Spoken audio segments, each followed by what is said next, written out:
जय श्री कृष्णा। कैसे हैं आप लोग फ्रेंड्स। 1 फरवरी से होगी धमाकेदार वापसी। मीन राशि, शुक्र गुरु के मालव्य राजयोग परिवर्तन राजयोग का प्रभाव राहु ने 16 गुना बढ़ाया। 31 मई 2025 तक ये स्थितियां बनी रहेंगी। 16 मालव्य राजयोग का ऐश्वर्य आपके भाग्य में इस समय पर है। सूर्य से चमकेगी किस्मत, मिट्टी से सोना बनोगे आप। तो देखिए 1 फरवरी से क्यों होगी धमाकेदार वापसी, तो इस पर हम पूर्ण चर्चा करेंगे कि देखिए इस समय पर जो शुक्र का गोचर हो रहा है वो मीन राशि से हो रहा है। मीन राशि से जो है गुरु की राशि है, और वहीं इनका जो गोचर हो रहा है वो राहु के साथ हो रहा है। राहु जो कि देखिए कलयुग के राजा हैं, वो शुक्र को अपना गुरु मानते हैं, और शुक्र देव इस समय पर राहु के साथ ही गोचर कर रहे हैं। तो इस समय पर राहु तो शुक्र को परेशान नहीं करेंगे, किंतु शुक्र अपना प्रभुत्व राहु पर दिखाएंगे, जिससे कि राहु भी शुभतापूर्वक कार्य करते हुए दिखाई देंगे। अब राहु के बारे में विदित है कि राहु केतु जिस भी भाव में बैठते हैं या जिस ग्रह के साथ बैठते हैं उसके प्रभाव में 16 गुना वृद्धि कर देते हैं। तो यहाँ पर शुक्र ने आपके लिए मालव्य राजयोग का निर्माण किया हुआ है, जिसमें कि अब 16 गुना वृद्धि होती हुई देखी जाएगी। इसके साथ ही 1 तारीख को यहाँ से चंद्रमा का गोचर होगा। चंद्रमा के बारे में विदित है कि चंद्रमा जिस भी भाव से गोचर करते हैं, क्योंकि 28 दिन में इनका चक्र पूरा होता है, उस दिन हमें उस भाव के प्रभाव बहुत ज़्यादा प्राप्त होते हैं। तो देखिए इस समय पर शुक्र जो है मालव्य राजयोग का निर्माण करके बैठे हुए हैं, और मालव्य राजयोग के आपके लग्नगत बना हुआ है। तो अब शुक्र आपके लिए अच्छा क्यों करेंगे, क्योंकि जब भी हम किसी ग्रह के प्रभाव को देखते हैं तो उसके राशिपति और नक्षत्रपति इन दोनों को हम अवश्य देखते हैं।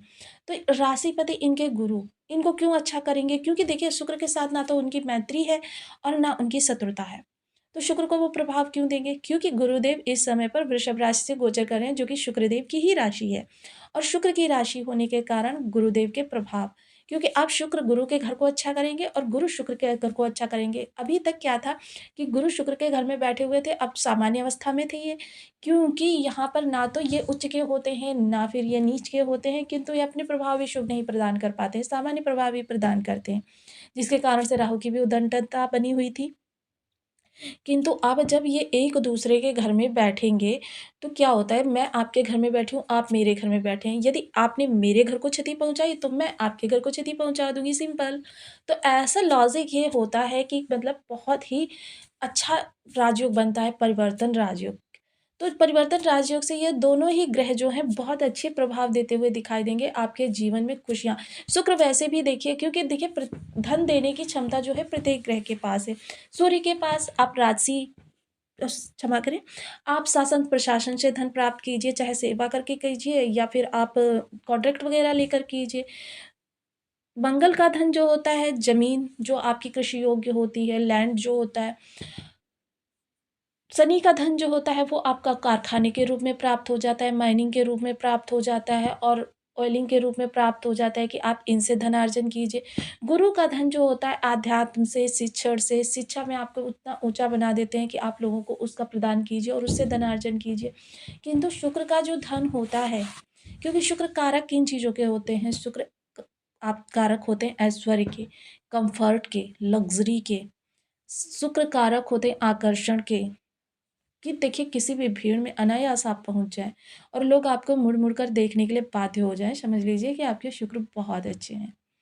तो देखिए शुक्र का धन जो होता है, क्योंकि लेकिन ये सभी ग्रह, क्योंकि बुध का धन जो होता है वो आपको नगद कैश आपके पास बहुत मात्रा में आता है। चंद्रमा का धन होता है वो इन सब चीज़ों में निरंतरता लेकर आता है। तो देखिए, लेकिन ये सभी ग्रह मिलकर भोग नहीं करवा सकते आप। आपने बहुत से लोगों को कहते हुए सुना होगा कि वो धन तो बहुत कमाते हैं, किंतु उस धन का प्रयोग जो है घर के सदस्य के अन्य लोग एटीएम की तरीके से आते हैं, पैसे निकालते हैं, चले जाते हैं। किंतु वो अपने ऊपर उस धन का व्यय ही नहीं कर पाते, ना अच्छा खा पाते हैं, ना अच्छा पहन पाते हैं, ना अच्छी गाड़ियों में घूम पाते हैं, ना अच्छे घर में रह पाते हैं। वो धन उपार्जन तो बहुत करते हैं, लेकिन अपने ऊपर उपयोग नहीं कर पाते हैं। ये भोग करने की प्रवृत्ति भी जो है शुक्र के ही कारण आती है। तो यहाँ पर शुक्र इस समय पर बहुत अच्छे प्रभाव देते हुए देखे जाएँगे, और इस समय पर ये 123 दिन आपकी स्थितियाँ बनी रहेंगी। 123 दिन शुक्र उच्च के होंगे और आपके लग्न से गोचर करेंगे और आपके लिए बेहतर स्थितियों का निर्माण कर करेंगे। वहीं एक चीज़ और अच्छी होने जा रही है कि 16-16 मालव्य राजयोग का प्रभाव आपके लग्न से प्राप्त होने जा रहा है। गुरु यहाँ पर शुभतापूर्ण होने जा रहे हैं, तो आइए जान लेते हैं आपकी राशि से संबंधित किन-किन भावों से आपको शुभतापूर्ण प्रभाव प्राप्त होने वाले हैं। क्योंकि देखिए पृथक-पृथक भाव से जब ये गोचर करते हैं तो इनके पृथक-पृथक प्रभाव ही प्राप्त होते हैं। तो बने रहिए हमारे साथ इस वीडियो में एंड तक। और एक चीज़ और विशेष कि यहाँ पर बहुत से ऐसे भाव होते हैं आपके बर्थ चार्ट में जो आपके एक्टिव ही नहीं होते। क्योंकि जब तक किसी भी भाव में ग्रह नहीं होगा या किसी ग्रह की दृष्टि नहीं होगी, तब तक वो भाव आपका एक्टिव नहीं माना जाता। और उस भाव से संबंधित गोचर में जो राजयोग निर्मित होते रहते हैं, उनका प्रभाव आपको कभी प्राप्त ही नहीं होता। तो आइए चर्चा करते हैं इन सब विषयों पर और एंड में इन भावों को एक्टिव करने का तर्क भी जानेंगे, किस तरीके से इन भावों के हम बहुत अच्छे प्रभाव प्राप्त कर सकते हैं। यदि आपके लग्न में 12 नंबर बना हुआ है तो ये राशिफल आपके लिए है। यदि कुंडली में कहीं भी चंद्रमा के साथ 12 नंबर बना हुआ है तो ये राशिफल आपके लिए। कुंडली ना होने की स्थिति में आप इसे नाम राशि से भी देख सकते हैं। यदि अभी तक आपने अपने इस चैनल को सब्सक्राइब नहीं किया है तो प्लीज़ सब्सक्राइब कर लीजिए, वीडियो को लाइक कर दीजिए, चैनल को शेयर कर दीजिए। इससे होगा क्या कि हमारे आने वाले हर वीडियो की नोटिफिकेशन मिल सकेगी आपको सबसे पहले। एक प्यारा सा कमेंट करना बिल्कुल ना भूलें। कमेंट से हमें बहुत मोटिवेशन मिलता है, हौसला मिलता है और ये पता चलता है आप और क्या जानना चाहते हैं। तो देखिए वर्तमान समय में शुक्र जो गोचर कर रहे हैं, वह आपकी लग्न से ही गोचर कर रहे हैं। राहु के साथ इनकी युति हो रही है और शुक्र ने यहाँ पर मालव्य राजयोग का निर्माण किया हुआ है। केंद्र के भावों में जब भी शुक्र का गोचर होता है तो ये मालव्य राजयोग का निर्माण करते हैं और ये बहुत ही उच्च कोटि का राजयोग होता है। ये पंच राजयोगों में से एक राजयोग माना जाता है जो कि जीवन में तरक्की देने के लिए, दिशा देने के लिए बहुत ही उत्तम योग माना जाता है। वहीं राहु के साथ इनकी युति हो रही है और वहीं 2 नंबर की राशि आपके पराक्रम भाव में बनी हुई है, यहाँ से गुरु गोचर कर रहे हैं। गुरु अभी तक क्या है आपको सामान्य प्रभाव दे रहे थे, किंतु अब जब ये परिवर्तन राजयोग निर्मित होगा और देखिए 1 तारीख को किस लिए हमने कहा कि धमाकेदार आगाज़ होगा आपका। धमाकेदार आगाज़ होने के लिए चंद्रमा का यहाँ पर होना, क्योंकि जब ये 1 फरवरी आएगी तो चंद्रमा यहाँ पर होंगे और चंद्रमा के बारे में विदित है जिस भाव में होते हैं उसी भाव के हमें उस दिन प्रभाव बेहद रूप से प्राप्त होते हैं।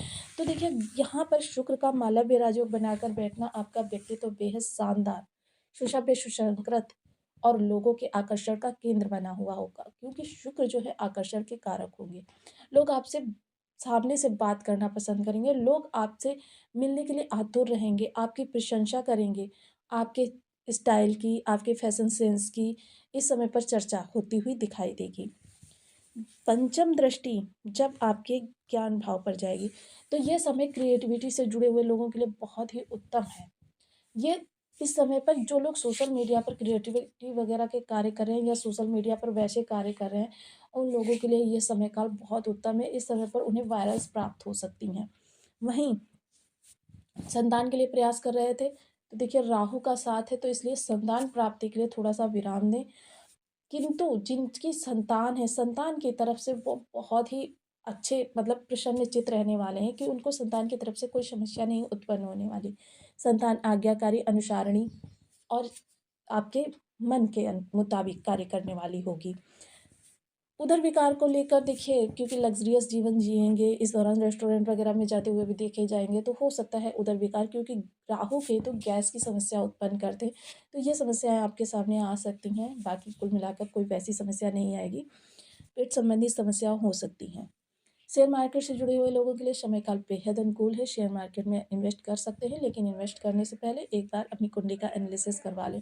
स्टूडेंट्स वर्ग के लिए ये समय काल बहुत अनुकूल है। अगर विदेश जाकर पढ़ना चाहते हैं या पढ़ाई में उनको अभी तक फाइनेंस संबंधी कोई समस्या आ रही थी या जीवन में अपने लक्ष्य को जो प्राप्त करना चाहते थे उसके लिए उनका फाइनेंस नहीं उपलब्ध हो पा रहा था, कोई बुक्स वगैरह खरीदने के लिए नई चीज़ें प्राप्त हो पा रही थी, तो यह समय काल आपके अनुकूल रहने वाला है। बेहतर भविष्य के लिए आपको इन सब चीज़ों की उपलब्धि प्राप्त होती रहेगी।